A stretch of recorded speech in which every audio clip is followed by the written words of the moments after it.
నమస్తే, నేను మీ Ashok Kumar. Welcome to our channel. Nara Lokesh garu విశాఖపట్నంలో కోర్టుకు హాజరైనారు. ఎస్, మీరు వింటుంది నిజమే. ఇక్కడ భారతదేశంలో రాజ్యాంగంలో మార్పులు చేర్పులు రావాలో లేకుంటే చట్టాల్లో మార్పులు చేర్పులు రావాలో తెలియదు, కానీ నారా లోకేష్ గారి యొక్క పరిస్థితులు కన్నా చూస్తే ఖచ్చితంగా ఈ చర్చకైతే తావునిస్తుంది. ఏంద్రంటే గతంలో ఏకంగా 2019లో అక్టోబర్ 22న జరిగినటువంటి వ్యవహారము ఇప్పటిదాకా ఒక కొలికి రాల కోర్టుల యొక్క పరిధిలో. అసలు ఆ రోజు ఏం జరిగింది? అక్టోబర్ 22, 2019న సాక్షిలో ఒక వార్త అంటూ వచ్చింది. ఆ వార్త సారాంశం ఏంది? అసలు ఆ వార్త థంబ్నెయిల్ ఏందో ముందు చెప్దాం. చిన్నబాబు చిరుతిండి ఖర్చు 22 లక్షలు అని చెప్పి ఇంత లావు తాటాకంత అక్షరాలతో రాసుకొచ్చారు సాక్షిలో. ఎవరు చిన్నబాబు అంటే? సాక్షి వాళ్ళు ముద్దుగా పెట్టుకున్నటువంటి పేరు. కావాలనే ఇంకొకరిని వెటకారం చేద్దాము, ఒకరిని బాడీ షేమింగ్ చేద్దాం అనేటువంటి వ్యవహారంతో వాళ్ళ మైండ్ సెట్ నుంచి జాలువారినటువంటి కొన్ని పేర్లలో ఒకటి చిన్నబాబు అని పెట్టుకున్నారు. అది బాగానే ఉండదు. అయితే నారా లోకేష్ గారంట ఆయన చిరుతిండ్లకి అంటే ఒక భోజనమో టిఫినో లేకుండా ఉంటే ఏదన్నా డిన్నరో ఇవి కాదు, కేవలం చిరుతిండికి అంటే పై తిండి మనం స్నాక్స్ అని ఏ విధంగా ఉంటామో స్నాక్స్ కోసం నారా లోకేష్ గారు 25 లక్షల రూపాయలు ఖర్చు పెట్టినాడు అని చెప్పి సాక్షిలో ఇంత పెద్ద వార్తలు తాటకంత అక్షరాలతో రాసేశారు. బాగానే ఉన్నది, సాక్షి వాళ్ళకి అది అలవాటే. అనింది నీ గురించో నా గురించో ఇంకొకరి గురించో కాదు, ఏకంగా నారా లోకేష్ గారి గురించి రాశారు. ఎవరి గురించి అయితే ఆ వార్త వచ్చిందో వాళ్ళకి ఆ బాధ ఉంటుంది. ఒకవేళ పార్టీ సభ్యులకి మిగిలిన వాళ్ళకి ఆ బాధలు ఉంటాయో లేవో నాకు తెలియదు, కానీ స్వయంగా ఆ వార్త వల్ల ఎఫెక్ట్ అయినటువంటి వ్యక్తి, ఆ వార్త వల్ల కడుపు కాలినటువంటి వ్యక్తి, ఆ వార్త వల్ల గుండె మండినటువంటి వ్యక్తి ఎవరన్నా ఉన్నారంటే నారా లోకేష్ గారు. బాగానే ఉండాది, బాధపడినాడు. ఏం చేశాడు? మీరు మర్యాదగా సారీ చెప్తారా లేకుండా అంటే నేను కోర్టు వరకు పోయేదా అని నారా లోకేష్ గారు ఆయన దగ్గర ఉన్నటువంటి లాయర్లతో రిజిస్టర్ నోటీసు సాక్షి వాళ్ళకు పంపించాడు, సాక్షి యాజమాన్యానికి. అయితే సాక్షి యాజమాన్యం నుంచి ఎటువంటి రెస్పాన్స్ అనేదే లేదు. అప్పుడు ఇంకేం చేయాలి నారా లోకేష్ గారు? ఇంకా చట్టం పరిధిలోకి పోయి కోర్టు వరకు పోయి కోర్టులో ఏం జరిగింది అనేటువంటి వ్యవహారాన్ని ఆడ ఎస్టాబ్లిష్ చేయాలా. అదే చేశాడు నారా లోకేష్ గారు. ముందు ఒక ఆప్షన్ ఇచ్చి చూశాడు, ఈ యొక్క సాక్షి వాళ్ళు ఏమన్నా సారీ నారా లోకేష్ గారు మేము అనుకోకుండా తప్పు రాసాము అని చెప్పి. ఆడ వ్యవహారం ఏం జరిగిందంటే, ఇప్పుడు ఏ విధంగా అయితే గూగుల్ వాళ్ళని పిలుస్తున్నారో, టీసీఎస్ వాళ్ళని పిలుస్తున్నారో, కాగ్నిజెంట్ వాళ్ళని పిలుస్తున్నారో, మొన్న వైజాగ్లో ఏదైతే బిజినెస్ సమ్మిట్ జరిగిందో ఆ రకాన ఇతర దేశాల నుంచి పెద్ద పెద్ద బిజినెస్ మ్యాన్స్ ఎవరైతే ఉన్నారో వాళ్ళని తీసుకొచ్చి ఇక్కడ సమ్మిట్ నిర్వహించారనమాట. ఆ సమ్మిట్ నిర్వహణలో భాగంగా అక్కడ ఖర్చు అయినటువంటి ఈ తిండికి ఏదైతే ఉన్నదో దానికి 20 లక్షలు ఖర్చు అయింది. అది ఒక మనిషి తినేసాడని వీళ్ళు రాసేయడము ఆటోమేటిక్గా ఈ యొక్క ప్రజలు ఎవరైతే ఉన్నారో ఆంధ్ర రాష్ట్రంలో వాళ్ళు ఏందిలే ఎరుగురిల్లే వాళ్ళకేం అర్థం కాదులే అని చెప్పి ఇష్టానుసారం కనీసం ఒక బ్రాండ్ అనేది ఉండదు. ఒక రికగ్నైజ్డ్ ఛానల్ అయ్యింది, ఒక రికగ్నైజ్డ్ పేపర్ అయ్యింది, ఇక్కడ కనీసం చిన్నపాటి బ్రాండ్ వాల్యూ నడపడము మెయింటైన్ చేయడం అనేది ఈ సాక్షి వాళ్ళకి తెలియదు. సరే, నారా లోకేష్ గారు ఆ కోర్టులోకి పోయినారు. కోర్టు పోయినప్పుడు అది నారా లోకేష్ గారు అది ఆ రోజు మీరు ఒకవేళ తప్పు చేసింటారేమో అని చెప్పి కోర్టు వారు ఆటోమేటిక్గా క్రాస్ ఎగ్జామిన్ చేయాలి కదా. క్రాస్ ఎగ్జామిన్ నారా లోకేష్ గారిని చేశారు, అయిపోయింది. మళ్ళీ రెండోసారి కూడా 1 సంవత్సరం ముందు క్రాస్ ఎగ్జామిన్ చేశారు నారా లోకేష్ గారిని, అది అయిపోయింది. ఇంకా ఇది మూడోసారి కూడా నారా లోకేష్ గారు కోర్టులోకి పోయి ఇది ఎన్నిసారి జరిగింది అని చెప్పి వాస్తవంగా ఏదైతే ఆ రోజు సాక్షి వాళ్ళు రాశారో ఆ రోజున ఆ ఖర్చు దేనికైతే ఖర్చు అయిందో అది పూర్తి స్థాయిలో ఆయన ఎస్టాబ్లిష్ చేసుకోవడం చూపించుకోవడం జరిగింది. ఇంకా సాక్షి పైన ఎప్పుడు కేసు పడుతుంది, ఎప్పుడు కేసు రిజిస్టర్ అవుతుంది?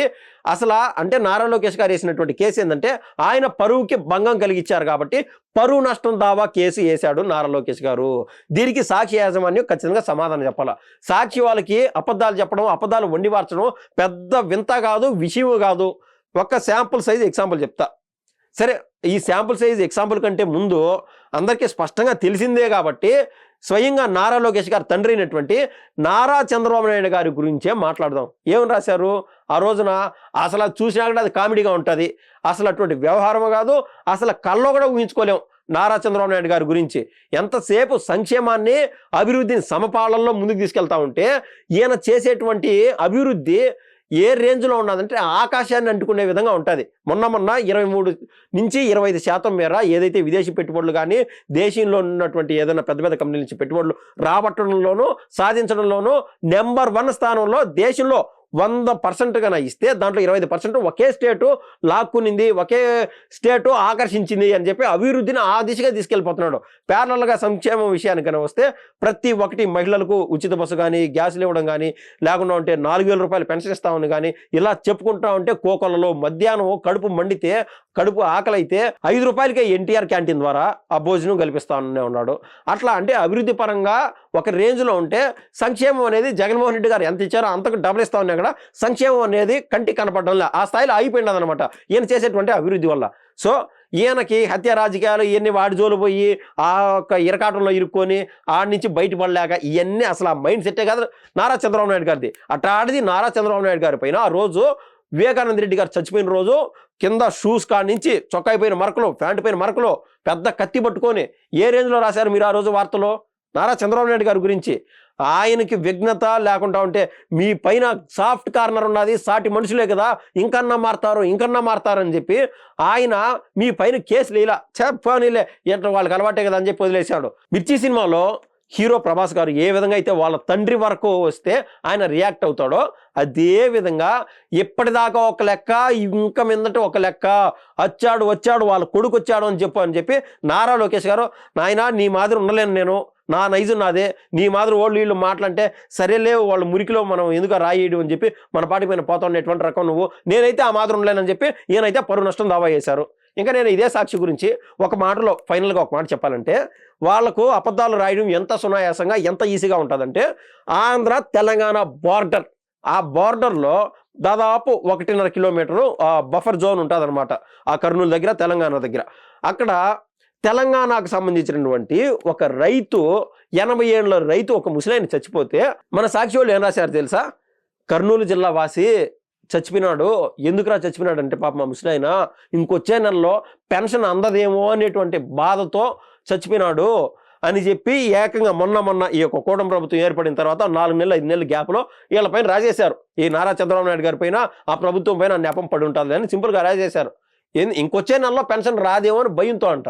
అయితే ఆడ జరిగినటువంటి వ్యవహారం వేరే, అది మళ్ళీ మాట్లాడదాము. ఇంకా తెలంగాణలో అంటే ఇక్కడ టీ తాగిన అతను అక్కడ పోయి, అంటే వాళ్ళ పొలాలు అవి ఉంటే తెలంగాణలో ఉంటే ఆడికి పోయి పొలం పనులు చేసుకునేటువంటి క్రమంలో ఆడికి పోయి టిఫిన్ చేస్తూ ఉంటా ఒక షాప్ కాడ, ఆడ పేపర్ చూసి నివిరిపోయినాడు అనమాట, ఆశ్చర్యపోయినాడు. ఆడ రాసినటువంటి వార్త ఏం తెలుసా? ఇదే 80 ఏళ్ల వయసు గల వ్యక్తి గురించి ఆడ వాళ్ళ కుటుంబ కలహాల వల్ల వాళ్ళ మేనల్లుడు అతన్ని చంపేశాడని చెప్పి రాశారు.